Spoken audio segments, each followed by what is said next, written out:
Well, today we learned the details of Bond 2020, the biggest bond proposal for the city in a decade, and our Seth Kovar breaks it all down for us.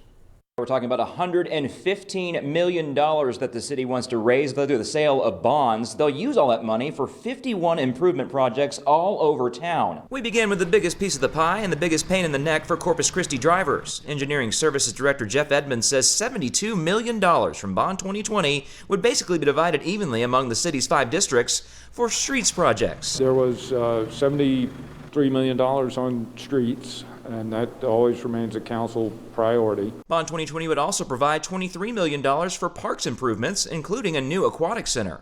$7.5 million out of that pool of money would build indoor and outdoor swimming pools at Bill Witt Park on the city's booming south side.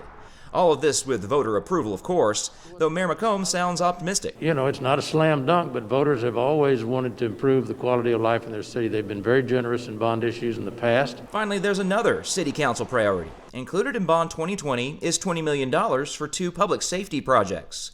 In addition to a new police training academy, the money would also be used to build a new fire station number 3. That firehouse on Morgan Street is the busiest in the city, and the building is 66 years old.